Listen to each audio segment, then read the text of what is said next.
welcome to another episode of our Point of View Talk Show. And this is also season 6. So glad that you all could join us. Yay, season 6. Well, I'm going to go ahead and introduce our host for this evening. We have Captain Jackson, all the way in California. Hey, Cap. Hey, what's happening, everybody? How you doing? How are you? I'm doing great. I cannot and will not complain. Good. We also have Meaty Bartonelli from Washington, D.C. Hey, good people. Good to see you, friends. Thank you for having us, Jackie. It's so good to see you guys. Oh, it's good to see you. And we have Dr. Kay Stevens right here from Atlanta, Georgia. But that's fine, because I'm in Atlanta too. No, yes, we're local. Well, today we are going to be talking about the reopening of the churches during the pandemic. Dr. Kay had a webinar that she did about a month or so ago about the reopening of the churches during the pandemic. It was very interesting. A lot of interesting questions. Meaty and I, we were both on the webinar. And when it finished, I asked Dr. Kay if she could bring that over to our point of view and share it with our viewers. So Dr. Kay, thank you so very much for saying yes. My pleasure. I don't think I can say no. I know, no is not an option for I Jackie. know it's not an option here. It's an automatic yes. Well, before we start, Meaty, let's find out how you're doing. Because, we followed your process because you had contracted the COVID virus. So how are you doing? I am, I'm doing well. Thank you for asking. For the viewers that are watching tonight, I've been sharing with Captain Jackson, Dr. Kay, and Jacqueline and our other guests off and on. I am a registered nurse. I'm chair of the DC Board of Nursing here in the District of Columbia. Disclosure, as always, I am not speaking on behalf of the Board of Nursing here in DC, nor where I am employed, if you know me or follow me. So this has just been my own personal journey. I took the first dose of the Pfizer vaccine, December 23rd.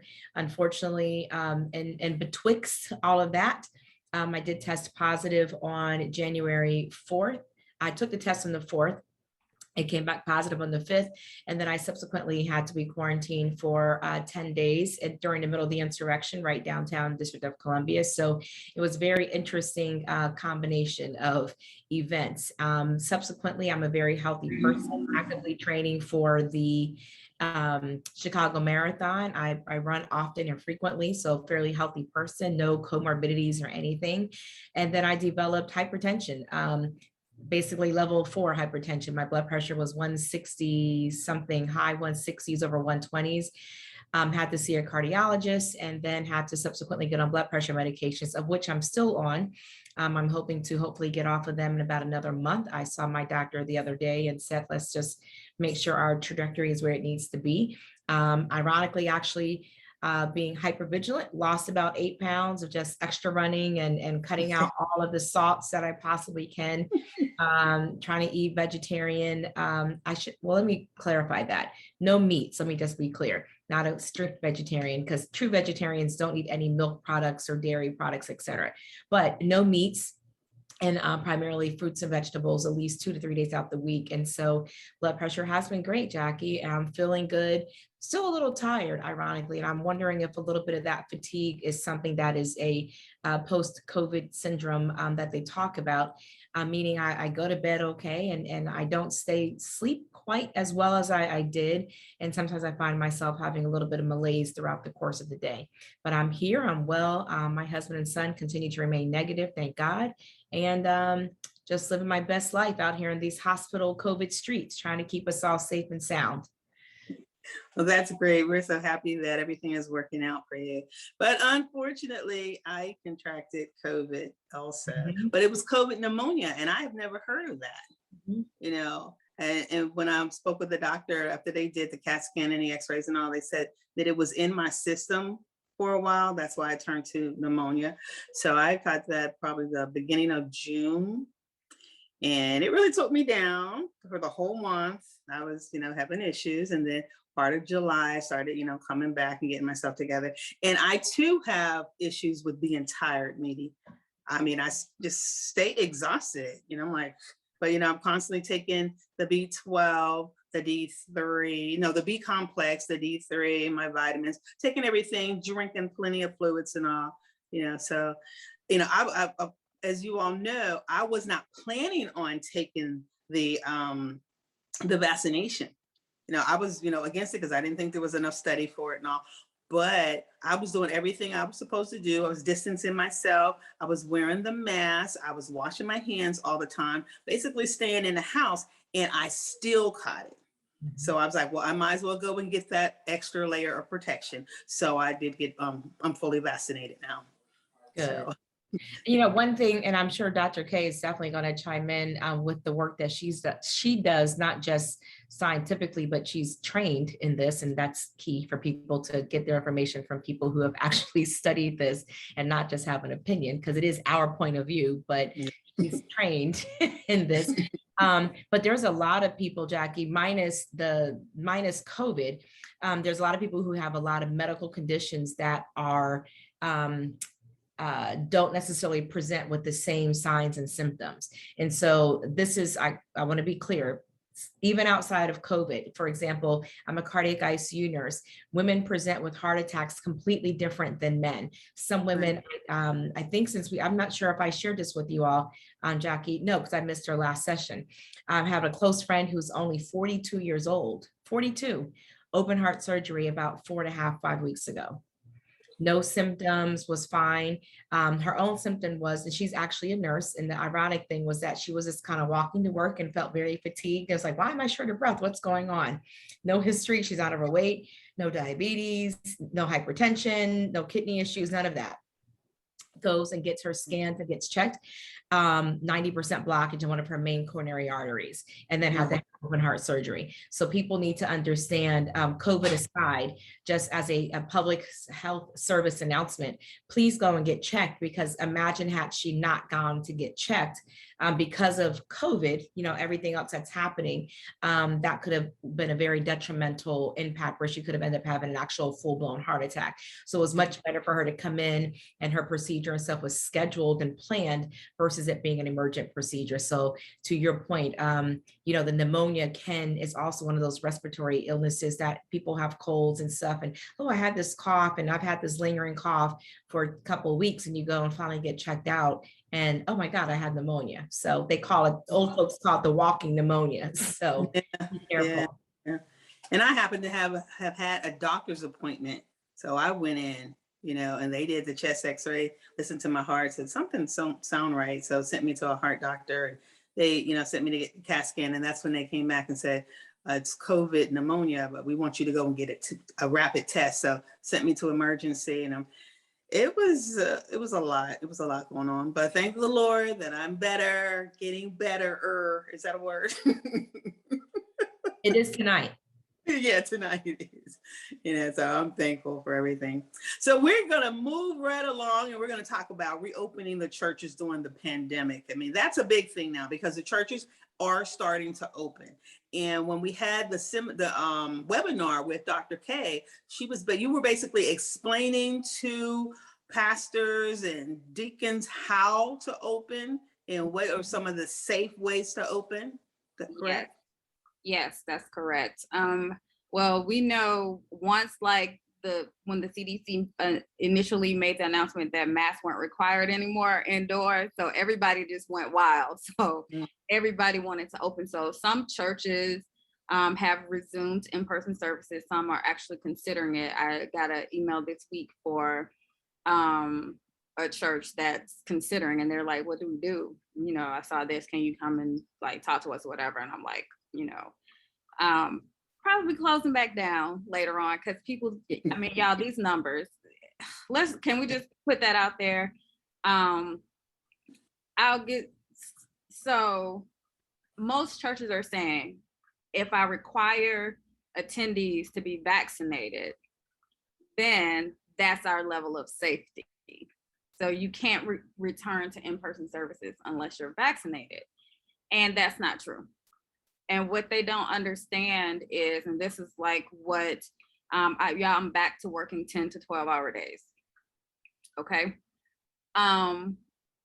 Just because you're vaccinated doesn't mean that you cannot get COVID. Right. We talked about this at the beginning of the year when the vaccines came out. Vaccines prevent you from severe disease. And that's only if you fall into that 94% of efficacy, because that means 6% of the people who get vaccinated will actually get severe COVID. So let's just remember that. If you know your math, 94% effective means 94% of the vaccinated people will not or should not have severe COVID, but 6% of those who are vaccinated, and we're talking millions of people that have been vaccinated, will get severe COVID. So there was also this announcement saying if you're vaccinated, you don't have to be tested. That's not correct either, because the vaccines are working and that your COVID symptoms are mild, but studies are showing that the viral loads in your nose are just as high as those who are unvaccinated, which means you can transmit the virus to others. So if you are not feeling well and you are vaccinated, don't just blow it off and say, oh, it's allergies or it's a cold. Get tested, because Say you. it louder for the people in the back, Dr. K. Yeah, they didn't hear it. I'm like, Say that louder for people in the back of the church.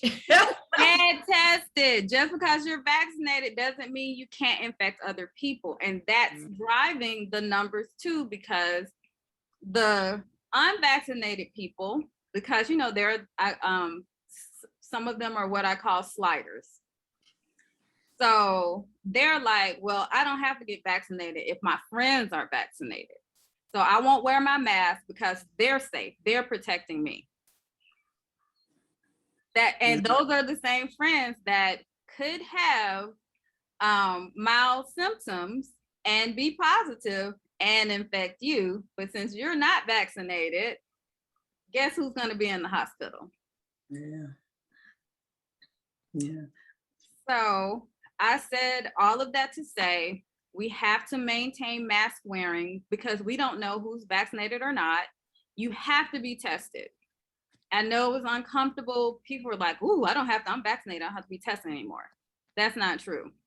And if you know that you do not want to wear a mask or be tested, then you need to be vaccinated, because you're going to have to do something. You can't just rely on other people. And that's where we have gotten as a nation, where people don't want to be vaccinated, not because it's some of it is laziness. Like they still think that they have to go through hoops just to get vaccinated. We still have the conspiracy theories, which I get in my DMs on social media. If y'all only knew, I'm not even clicking on this link because my phone is not going to explode. Because just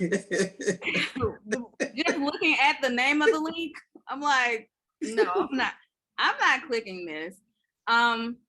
So churches, vaccinations, main thing, question is, like, can a church, can a restaurant require me to be vaccinated? And the answer is yes.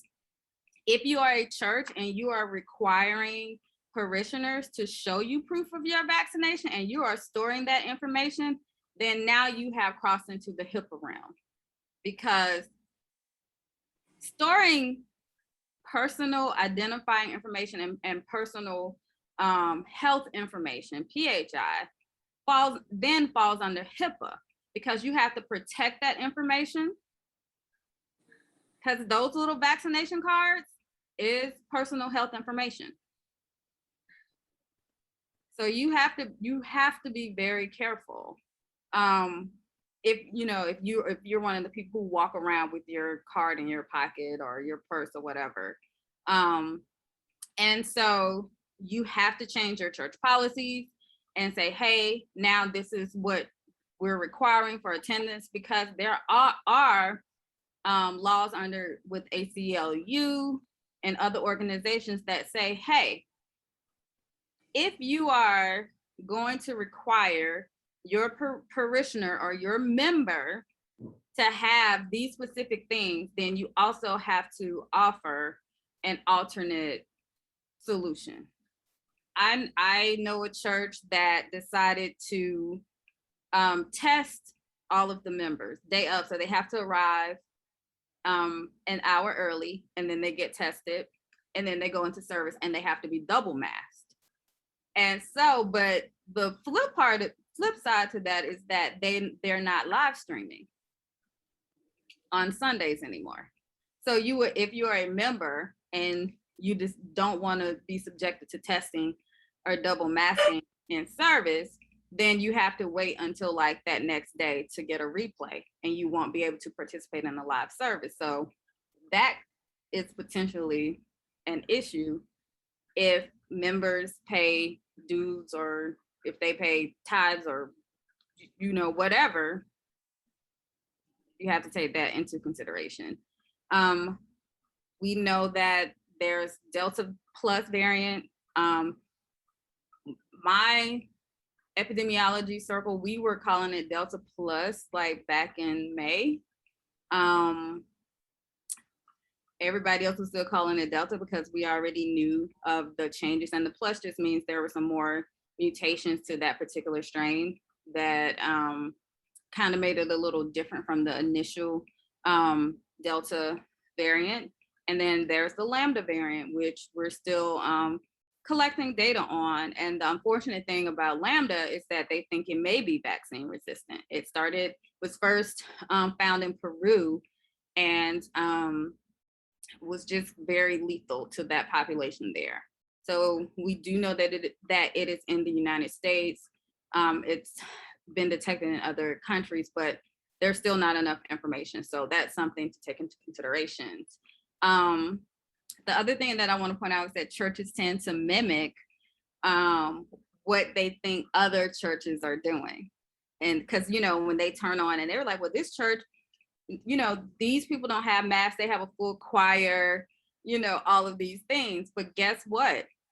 The churches that I've worked with who have more than like 6 or 10 people in a choir, they test every Sunday. So if you're going to be singing, they come in, the musicians, everybody. So there are certain levels of staff in some of these churches that actually do rapid testing, they vaccinated or not. So I have a question for you, Dr. K. What is the what avenues have these churches taken to ensure these rapid tests that are being done on site? I think that would be a question the audience would like to hear. Like, how are they making that happen? What is the cost factor, if any, to that? Good question, Needy. Thank you for bringing it back. So there are nursing services like clinics that you can actually hire to bring in, or if you have medical staff, that are members that are willing to order the kits, not you, because I'm not going to volunteer you, but that's what's been happening. So they have medical staff that say, hey, we're going to bring kits, and it normally, at cost, they can probably get the testing kits for like $5 or $6 per person. And what do you think the efficacy of those kits are? Have you, from your perspective professionally, are these kits, there's a lot of false positives, false negatives, what is the efficacy of these rapid tests? So depending on the kit, so there are some kits that are only under EUA. They, had emergency use, wasn't used for COVID previously. So they have to submit data to the FDA on a consistent basis, but there are some kits out there that have been tested and are have high sensitivity and high specificity. So, and that has gotten better over the course of these 18 months. What month are we in this? I stop counting.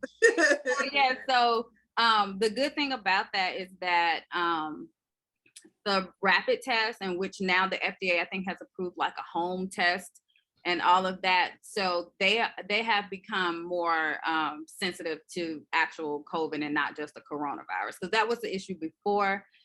with the test kits. They were like, oh yeah, you're positive for a coronavirus. We don't know if it's COVID. It could be a cold. It had last week, but yeah. So the specificity is important. And so if you are a church and you want to open it, you want to go back to the big fanfare of the full choirs and all of this, it's going to cost some money with the weekly testing on site. Now, for the churches that are requiring that you're fully vaccinated, that's going to have to go towards the honor system, because you can have a card and not be fully vaccinated. I mean, they're on eBay. You know, when I was at the airport today, and someone dropped their card, and I'm like, that's like having a Social Security card. You know, how do you just walk around with it in your hand? I know they may have, well, I don't know, but they may have been taking an international flight and it requires that you have your card or something, and they dropped it. But, you know, somebody could have easily picked that up and just, you know, okay, well, I'm fully vaccinated now. So it has to go according to the honor system. If a church is just saying, well, you need, in order to come to church, you need to be fully vaccinated, you need to have your card, as opposed to testing every Sunday. So I think there's two issues, Jackie, to your point. I think the first one is, yes, having vaccination cards and then ensuring that it is a valid card. I know where I work, my hospital now, literally just today, has sent out a message in order to access your proof of vaccination. You can go and download the actual report from the hospital portal. So I received my vaccine at said hospital, and I can go in. And so you, Jackie, you know, Dr. K, Captain Jackson, wanting to verify or validate my vaccination, it is no longer just a card. It's just like any of us, particularly those of us who have little kids, we know every year when your kids go back to school, you have to print out those forms that indicate their vaccination for everything else. And so the pediatrician's office will have that stored in an electronic medical record system that will then be printed. That's one, because I think, to Dr. K's point, full disclosure, Meaty Barnelli, I could easily, and I have not. So it's, you know, we're out here. Theoretical. Yeah, it's social media. Like, I haven't done it. So you can check me, whatever. I don't mind saying it, but it's easy for me. And I worked in a vaccination clinic where I could have grabbed a handful of cards, and there's stories out there that people have done that. And now they're selling these cards. And quite frankly, any decent printer can reproduce those cards. You don't even have to steal the cards. I mean, there's so many amazing graphic design artists that you can pull down the CDC site. And if you have a card, you can easily reproduce those cards. That's not rocket science at all. So right. Just because you did that, that does not verify or validate your vaccination unless you actually get a medical record type documentation from the facility upon which that you've received it. Two, is what Dr. K said about still getting tested. True story. Friend of mine, I've had three friends that reached out to me for either someone in their family and or a family friend that has been vaccinated that are now positive. And these are young individuals, prayerfully, I'm a person of faith, so I have no problem saying it. By the grace of God, they're fine. It does mean, as you said, Jackie, you and myself both unfortunately tested positive. We did not require hospitalization. Neither one of us required supplemental O2 oxygen, or did we require any other significant intervention other than managing our symptoms that we had. And so I believe that I was covered. And as Dr. K eloquently said in the beginning of her comments, were that it prevents severe disease and hospitalizations. I repeat, the COVID vaccine reduces and prevents severe disease, and it prevents and reduces hospitalizations. No one ever said, Meaty, Dr. K, Jackie, Captain Jackson, Representative Jackson in the past, FDA, CDC, Dr. Fauci did not say that the COVID vaccine is 100% effective. We've all talked about the level of coverage that it gives you. And I use this analogy that was so eloquently put together by an infectious disease specialist that I know and whom I trust, Dr. Glenn Wortman. And Dr. Wortman said, getting the vaccine and everything we're dealing with, he said, the vaccine is like having an airbag in your car. It's always there. You don't know that it's there until you need it. It's when it kicks in, when you had that accident, then your airbag deploys. So when you are, and Dr. K can speak to this from her perspective in her work, that when the virus attacks your body, then your body kicks into overdrive. You have increased white blood cell counts. Your body does things as a coping and compensation mechanism to prevent you from feeling so ill and sick. Every day, we are bombarded with so many viruses and germs that our body automatically has immunity to, that it kicks in and we never even know. That's the airbag effect for the vaccine. Then you have a seatbelt. The seatbelt is just like wearing a mask is just like wearing a seatbelt. If you wear it, it gives you an extra level of protection. It doesn't mean that you won't get hurt. It doesn't mean that you're not going to have the car accident. It doesn't mean that the car is not going to flip over. What it does mean is it's going to kind of keep you protected with a certain level of protection, i.e. wearing your mask, wearing the N95 or the regular mask that we wear. It gives you a little bit of extra protection. And then thirdly, the social distancing that we do, right? We're talking three things: getting your vaccine, wearing your mask, and social distancing. The social distancing acts as if you are obeying traffic signals. I drove home. All of us were in a car today, right? You were in an airplane. We just assume people are following that traffic signal. We're assuming and we're hoping and blind trust that that person who's driving is going to actually stop at the stoplight when your stoplight says go. That's why we social distance. And so it lets you know that it's only as good as the people that we're around. And so to your point, Jackie, and Dr. K talking about going into churches, we still have to maintain a certain level of diligence and vigilance with what we're doing moving forward in order to ensure that there's no continued outbreak. So at base, get your vaccine if you can, right? And or if not, keep your mask on pretty much all the time. Yeah. Well, Captain Jackson, I'm sorry. Yep. No, I was just going to end by saying, and avoid large crowds. So if you are that person who does not want to get vaccinated, I'm not here to shame or to chide or to disgrace or to make you feel any kind of way. However, I will say the caveat is make sure you have an informed decision. Don't make an emotional decision, make an educated decision. So if your decision not to get vaccinated is based off of education and facts, and you spoke to your doctor or Dr. K, I'm cool, live your best life. But if it's based off of some hoax that needs to be debunked, then we can have a separate conversation. Okay, Captain Jackson, have your church reopened? No, as a matter of fact, they are scheduled for, they're scheduled for a anticipated, and I say anticipated because things could change, certainly with this other variant and with the numbers going up, so forth and so on. We are tentatively scheduled to open up, I believe, first Sunday in October. I actually am a part of the reentry team to ensure that everything is being looked at so that policies included, procedures included, so that if that still goes through on that Sunday, then it's done so in the most safe and efficient way possible, up to and including stations where you could, sanitizing stations, limiting the number of people coming into the church, spacing them or just physically distancing them apart in the church. Our church traditionally has had some services that have gone on easily a couple of hours. That's going to be cut down to Really? What? I mean, You Kojic? Now, Kojic, brother, Captain Jackson. no, we are full Baptists. yeah, and I'm like, I'm cut down. Not going But- to happen. Our church, Y'all need to cut all that down to a 45-minute, one song, one prayer, one scripture, preacher preaches, and good night. well, and pretty much that's what it is. I mean, and the model But is everybody's going to be so excited about getting back to church. It's going to be longer. The services are going to be longer. No, Well- Because they haven't been together in a to have while. Captain Jackson at the doors directing. Time to go. let me tell you, You don't got to go home, but you got to get out of here.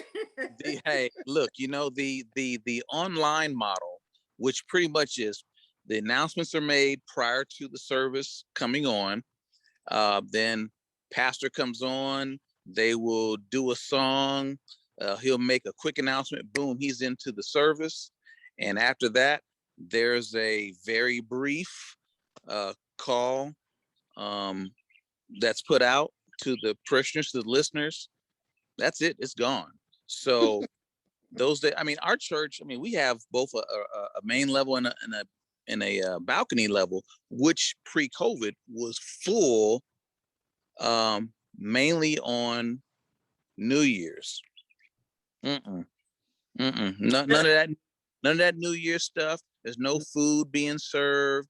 All that touchy-feely, loving sort of atmosphere that we had. Just unfortunately, we just aren't able to do that. So, in answering your question, Jackie, we are scheduled for it, but at the same time, as a part of the reentry team, we do have a nurse, a registered nurse, MICN nurse that's on deck with the reentry team that's constantly monitoring the changes that are taking place as it relates to COVID-19 and the people. You know, one thing that that pastor, because ultimately he makes the final decision, right? As communicated from our Father Christ. He has to keep his eye on that because we've lost a lot of members. And that, and in addition to that, there's a liability issue associated with that. I mean, we're not people. You don't have to go to church.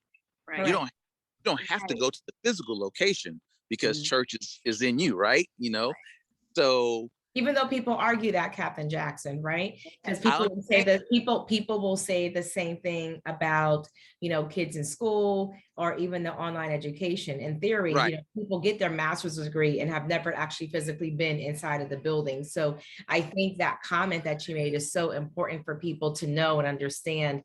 That's where you have some, you know, and again, this is just our point of view, right, Jackie? Sure. You have the evangelical left or the evangelical right, and then the people in between. And then you have bedside Baptists who then understands, you know, there's so many varying relationships and ideas that people have to their spirituality that they feel that it's a necessity. There was one preacher I saw on social media down south, I forgot where he was. He actually said, don't come if you are vaccinated, because we're supposed to trust the Bible and trust God. And it was a whole clip that he had about a good 5 minutes about how we are not trusting our Lord and Savior and why get vaccinated. And, you know, so again, to your point, I think it's very, very imperative that that message be put out there and that people know that churches still can get sued. It is basically a nonprofit organization.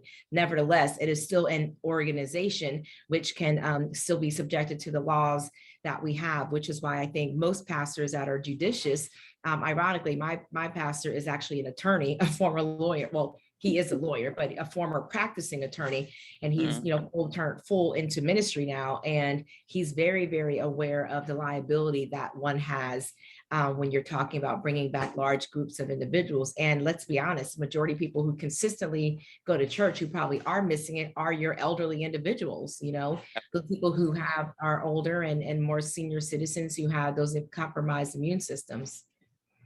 Oh, absolutely. And we also know that because of the way in which a lot of times the message is delivered and the high intensity of excitement that exists there in the church, you know, pastor says the right word, he brings the word right home to you, folks will take off, they will run.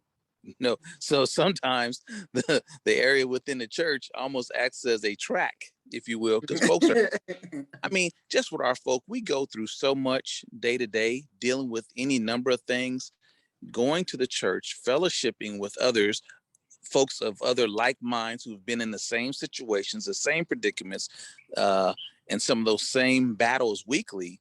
We're happy to get a good word. We're happy to be able to release that in a place where we can release it and leave it. But at the same time, we have to express the realities of those things and the liability that the church takes on. We've even got an isolation room set up at the church. So we've got a number of things, a number of contingencies, a number of plans. We've made changes to the policy, and everything is fluid. It could change. Like I said, Who's in an isolation room, Captain Jackson? ma'am. Who's in an isolation room? So we still at the church, you still have people that get happy, that faint, that fall out. So, and we still like to be attentive to them, because it may be the spirit, it may be that their blood pressure dropped. It could be, a lot of times they don't take their medication when they come to church because they're so anxious to get to church, or they don't eat, or it's not the proper mix. So there are medical situations that take place at the church, which I'm a part of our medical team, myself and a number of individuals. So again, pre-COVID, we would take these persons out of the church via wheelchair. We'd help walk them out, and we take them back to the church, to another room. We talk to them. We try to get to the root of whatever the issue is. Sometimes the fire department's called. Sometimes they get transported. Sometimes they go home. Sometimes they go right back in the church because they just needed to catch themselves. Can I make a suggestion that you all change it from the isolation room, though? Yeah, because in the hospital, like isolation to me means psychiatric.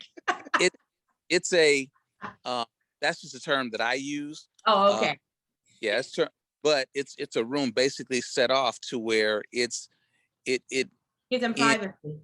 It's a private room, and it was designated to be that room because it's based upon its porous or non-porous state and access to other rooms through vents and so forth and so on. So it's one of the most secure rooms there at the church. And so when we go into that room, everything is going to be in play: mask, gloves, gown, goggles, all that stuff, in gathering information. So so I say that to say we had that in mind.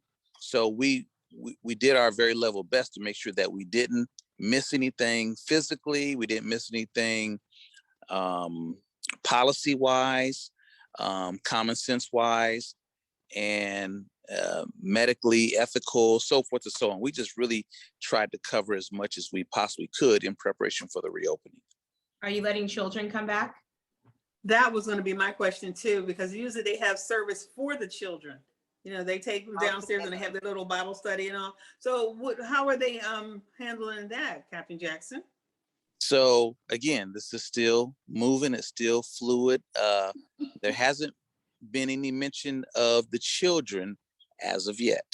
We're just mainly talking the adults coming to church. I mean, there's a vaccinated adults, so you wouldn't be able even to have children 12 and under. And so that has been some controversy with families, because they're like, so if we want to come back, we can't bring our kids because they're not even eligible to be vaccinated.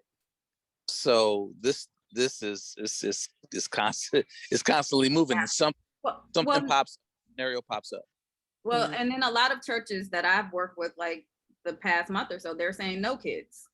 So the kids are having still online service. And so that creates a further disconnect with families, because it's like, now I'm leaving my kids home because I want this in-person experience.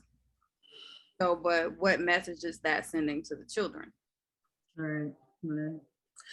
So Dr. K, let me ask you a question. I mean, can you share with us how you're helping the churches to reopen? What type of things are you suggesting to them? Oh yeah, I mean, there's like a generic type like checklist that I have for ingresses and egresses, how you move within the facility. The online giving still has to remain, because like Eric and I, that's my home church, so I already know passing the basket plate, all that stuff. Communion had to change because we do know that COVID can stay on surfaces. That has kind of left people's minds too. Touching the same things, hand sanitizer, most people just squirt and rub. They're not even doing a 20-second hand rub, which is the whole point of hand sanitizer being an option. You still have to rub for 20 seconds with the hand sanitizer so that you can break the outer envelope of the virus if it's on your hand, so that the actual alcohol can kill it. So you need that friction. but most people are just squirt and rub and they out. Right. So Yep. that level of protection is not there, which is why church in Florida, 6 members to die from COVID. Wow. They weren't vaccinated, but that sense of most of the people are vaccinated, you just come to church type scenario. So how you move, you can't have people standing around. You can't have multiple people in the restroom. And folks aren't, you have to have restroom monitors to make One of sure. the comments that you made, Dr. K, and that Captain Jackson said it earlier, is that it definitely will not be church as normal, right? You definitely no. have to have monitors, and prayerfully the saints, young and seasoned, will be amenable to the direction that the pastors give as it relates to, we clearly, even with me, we said there's no congregating after church. So when he says amen, Right. doors open at church, the doors of the church are open. In theory, they're really closed, but the doors of the church are open. And then at the end of that, you then need to walk out in the same way. Because I'm on our reopening committee as well. Yeah. And I said, we need to make sure, and you need to say, Sister Meady, Sister Jackie, Sister Jackson, Brother Jackson, Sister Kay will be here, and you must follow this, just kind of like the airlines. And if not, Right. then we'll just have another conversation with your leadership and having the deacons and trustees and others that are there. And I think that's really important, as we've been saying in this whole thing before, Jackie. It's the messenger is just as important as the message. So it really needs to come from the mouthpiece of the sanctuary, where the pastor, where he or she is really articulating, this is what we are doing. We are doing our best to abide by the word of God, but it also says watch as well as pray, right? He also says, render to Caesar what is Caesar, render to God what is God. And so in this moment, I'm using the Caesar scripture as an analogy to follow the rules and the regulations, do what is supposed to be done to keep you all safe. And he did create physicians, and nurses are in the Bible. So clearly he appreciated scientists and other things way back then to help care for the human body. And so I hope and pray that as we are talking about reopening, those that are watching, that, be mindful and still be mindful. I know Big Mama's going to want to come to church. If you have a young child who is not yet vaccinated and has a lot of allergies, one of my I know one of my colleagues now who has a young child who has severe asthma, who's been hospitalized multiple times this year from asthma, but he's only 3 years old, so he can't get the vaccine. So she shouldn't bring him into a place where there's a lot of people that she doesn't have control over their happenings and their surroundings rather. So I think it's important that we, as people of faith and as the churches reopen, that we hope that we don't see, church fights. That's the last thing I want to see on social media, is somebody start posting videos of the deacon having to tackle, Sister so-and-so for taking off her mask and shouting. I work with a church, and so one of the services I provide is that I will come on site and I will do a walkthrough, like this is how. And so a lot of churches that haven't fully reopened are doing, so they're using like their staff and like the leaders in the church for their dry runs, if you will. But the one thing that I noted, I'm like, okay, the parking lot ministry should not exist. And that's what's happening. They're congregating. Girl, I'm parked over here, come meet me. And then they're standing outside talking. And then they're coming inside the church, which kind of defeats the purpose. So even with how you set up with the parking lot and where people are parking, there's like a whole like flow, schematic flow that needs to happen. They send me drone shots, all kinds of stuff, because I don't just work with churches in Georgia. I work with churches right now pretty much, well, all over the US, and then there are a few other churches in other countries. And so you have to be diligent in how you do this. And I say, and I appreciate people's like, oh, I'm watching the numbers, but sometimes those numbers are delayed, and you have to have someone that actually knows what those numbers mean. I don't just look at COVID cases. I look at community spread. I look at the R naught numbers. I look at the number of beds in the ICU units. All of that has to be taken into consideration depending on the area that you're in. And the average, and no disrespect meaty, but the people are saying like, oh, well, I got this nurse that's leading my re-entry team. And she was like, well, I'm just pulling the numbers from Emory. And so but I'm like, and Emory, they're and Emory is not maybe the county where your church is located. Exactly. Right. And the other thing to that is that they don't update daily, their numbers daily. And the other thing to that too, full disclosure, yes, I'm a nurse, but I'm not a infectious disease nurse. I'm not the nurses that work in what we call IP, infection prevention. You know, most hospitals, not most, all hospitals have an infection preventionist. And most of those individuals, not all, but some of them are oftentimes either nurses or they're people like Dr. K who have a background or undergrad degree or master's like in biology or something of that nature, that they're really able to help determine that. You don't want to get the school nurse that is just, oh, she's a nurse and he or she is now, you know, the person for this, just because somebody has even an MD behind their name. When's the last time they practiced and what type of physician are they? Because there's a lot of doctors that work behind the desk as well, who are utilization review physicians, who, yes, they should have that background knowledge, but if it's been so remote and so far away, how up to date are they? And to your point, Dr. K, I literally just registered, or I'm about to register, let me correct myself, the Mayo Clinic and actually Harvard, and there's another one, they actually have some online certification courses that you can actually go through and get contact hours specifically around COVID.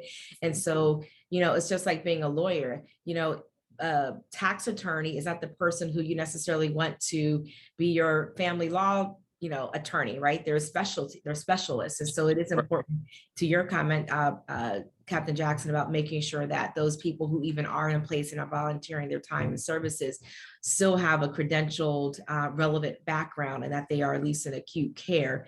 No different than, you know, I am a nurse, but my nursing professors, a lot of them aren't necessarily, they're practicing theory. So when's the last time you've been in a hospital? You know, so they don't see, touch, and feel and smell what I see, touch, see, and feel and smell every day. Working in an acute care setting. So yeah, because I had someone that I work with on their team, and he was like a sports medicine doctor, and I was like, and you're on the COVID, like how? And I mean, and I wasn't trying to be like condescending or anything, but I, you know, then you have to say, just because you are a physician doesn't mean that you have this experience, and that's going to be the issue. That's going to be where the cracks are in your plan.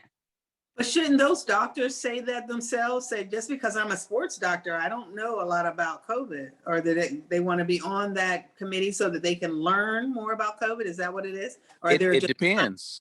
It depends where their mindset is. I mean, hopefully it's not ego led, and just because they have a doctor, MD behind them, you know, Jackie, they can say doctor, and this would happen on scene on calls. We go to a call and someone's trying to intervene and they throw out doctor, but then they're a psyche. They're a psych doctor, you know, or they're a doctor of philosophy, and they teach at the local seminary. Stop it, cut it out, just knock it off. So that's not the type of leadership, type of, you know, information that we need, especially during this time.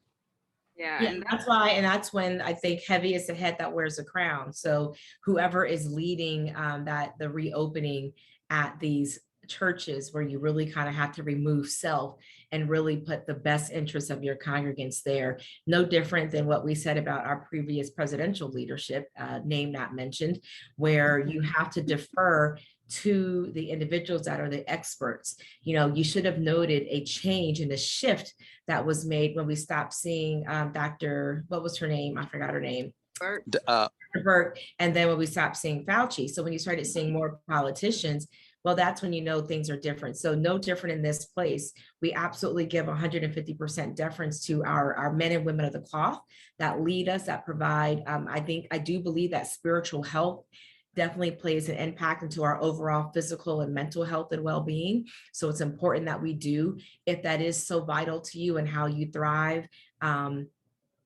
for your total being and your mental psyche. We need that, to your point earlier, Captain Jackson. We need individuals that are able to be ministered and touched in a way that some other things just can't quite do, right? Right. However, we need those men and women of the cloth that bring us the word, bring us together, help us to uplift, speak to us to truth and power, so we can go and move forward throughout the rest of the week and get refed again the next Sunday, get our spiritual nourishment. But please defer and have a little bit of deference and deflect, if you will, to those healthcare professionals, and do your due diligence about making sure these are people who have not just letters or initials behind their name, of which some might have many, but when is the last relevant practice that you had? Because this pandemic is something that is ever changing. As Dr. K just said before, I never heard her talk about the Delta Plus, but in her world, in her realm, they've been talking about this for months. Now they're realizing exactly what it is that she's been dealing with. So it's important that we make sure that those people in leadership, not power, leadership, make sure that they have the appropriate people speaking and allowing them to guide us as we talk about reopening, so we can be safe. I want to go back to church. I do want to sing. I do want to get back to our choir, but I know that that's not the best thing. And our church has just continued to reduce it to just our praise team. And our praise team has been divided up, which normally has about 13 to 14 people, is now been divided up to only like 5 at a time. We have just a very small number. We're still socially distant. We've had to provide them proof of our, vaccination cards and make sure that they know that we are vaccinated. But Dr. K's point, and what I've just heard over the last 2 weeks or so, we still need to continue to get tested just in case. And I'll tell you this too, this is kind of breaking here in California. The governor, you probably have heard already, the governor is pushing that by September 1st, all teachers and all school-related staff here in the state of California will be vaccinated. Or they're pushing that, tested. So, ma'am, or yes, yeah. So yes, so it's a hard push. I've also heard about what Fulton County is looking to do once the chairman pushes that back to the county commission. So a lot of changes. Again, it's still moving, it's still flowing. And the crazy thing with that, though, just to get back to like our point of view and like what we talked about before, remember how we said they closed the testing sites because you're tapping. So once again, you're tapping into the same resources. So the same people that are like doing these vaccinations, because they closed all of the mass vaccination clinics, but they will probably reopen, because I don't know if you guys are aware, they're starting boosters in the next few weeks. So I saw that. It's gonna be back. And so whereas they were like, and it's crazy because when they were saying no, I already knew that states, that was for public, but the states were already getting prepared for the surge for boosters. Wow. Yeah, I know that we did the same thing here, Dr. K, that we have, they have not dismantled, the outside tents, but they did temporarily cease the staffing of them. And I think they're just waiting. DC, fortunately, our numbers have a small uptick, but we haven't seen a surge yet. I think we will wait to see what's we will wait to see what's going to happen when school gets back in session. Yeah, so that's kind of what's happening. Well, here in Georgia and in most actual states. So that was dismantled because a lot of them were either state-based or federally based. And so a lot of the responsibility went to retail pharmacies. So now we have to go back to, so our church is going to be testing sites again, or these are going to be vaccination sites. So once again, you're and then with the surge in hospitalizations across the nation, so there's that overtaxing and overburdening burdening of the healthcare system again. So we can say these things and put these options out there, but I would like to see them say, and in addition to this, we're going to hire this many people, or this is our our plan, because these will be the downstream implications of making this particular type of proclamation or decision. And I just want to add, as a person in an acute care major medical facility, that I'm kind of over COVID at the moment as it relates to hospitalizations. I mean, the people, and you all heard me say this on this show, Jackie, a bunch of times, is that the untoward impact of COVID from the things and other diseases that have continued to increase that have gone untreated. So I have one surgeon that I work with, and he normally only has about 3 or 4 patients at a time, surgical oncologist. Half of my unit today were all of his patients. Half of my entire unit was with one surgeon, and this individual cares for people that have abdominal wall type cancers, colon cancer, liver issues, pancreatic cancer, appendiceal cancer. And so I've been saying we don't even know what the impact of COVID has been. And I don't mean COVID specifically, the virus. I'm speaking about COVID. And because of how everything was shut down for such a long period of time, that now we're seeing an uptick in hospitalizations. Our ER now is beginning to start to have, longer wait times, the diseases that are typically the typical comorbidities, the hypertensions, the diabetes, the kidney disease, the cancers, et cetera, the orthopedic injuries, all of these things are now, people are coming into the hospital. So I fear, I guess, mark my words, I fear that there will be a quick, soon clash as this fourth surge comes upon us. And then we still have people who are already hospitalized from this past year of not receiving medical treatment. Yeah, Wow. you're right, because for some reason, a lot of people thought that with COVID, all the other diseases and all the other, like checkups and stuff that they were needed just kind of went out the window. Yeah. And Just so drop now, off. yeah. So 6 to 8 months now later down the road, and they feel comfortable being seen, and it's like, oh, well, now you have this diagnosis and you need acute care. Mm. But you're right back in the, the smack of The belly of the beast. Yeah. So Dr. K, let me ask you, if there are churches out here that would like to get in touch with you as far as you helping them reopen, can you give us can you give them your information on how they could get in touch with you? Yes, my website is safeconsulting.com, SAPHE consulting.com, or they can email me at dr.kenyatta@safeconsulting.com. Okay. Sounds good. So Eric, do you have any final words?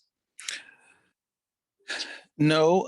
Well, so You got 2 I've minutes. been, so full disclosure to my audience, y'all, in addition to, being back here, all one big OPOV family, I've been here in California for the last coming up on a month and a half caring for my mom. So she's doing good. My brother's doing good. And these blue skies, I'm about to trade them in for some other blue skies there in Georgia with a little mix of rain and thunder and everything. So it'll be great to be home at the end of August. I look forward to seeing my Atlanta family soon. And so once again, you all snaps for this lady right here, Jacqueline, for keeping this show going and keeping it relevant, keeping it popping, keeping it interesting, and keeping it our point of view. As long as I have guests and hosts like you all, we're going to continue to do this because, like you said before, our viewers need to have correct information. They're getting information, but they're getting confused. So if we bring on professionals who deal with this every day, then we can possibly take the confusion out of the equation. Absolutely. That's our goal. That's our goal. Well, it is 8 o'clock. I'm so glad that you guys were able to join us. And, we're going to have you guys back for an update on the coronavirus. We're going to continue doing it. People may be like, well, why they got to keep updating? Because it's here. It changes. You need to know the information. You need to know what's going on. So we're going to continue with our updates on the coronavirus and the vaccination. And now Dr. K is talking about a booster. Yeah. So we gotta, update, our viewers as far as all this information. But thank you so much, Meady, for being with us. It's always great to see you, and happy birthday to you. I know. Happy birthday, ladies, both of you. Yes, happy birthday. Yes. Happy birthday. And Go ahead, And Eric. if I may say just one more quick thing, shout out to our members who are not here, Connie, Jennifer, and our own brother Derek Jackson. And as a PSA, y'all start now in working and getting those things ready for when the voting season comes later on. We're a good ways away from it, right? But we got someone here that's a part of this show that we're kind of feeling kind of special about. And so not only do we want to do justice by him, but we want folks all over to make sure they're doing justice by themselves. So don't wait. Start now. Start doing that research, looking for those alternatives, get everything you need, because we know that there's potentially a fight in our hands, but we want to be equipped.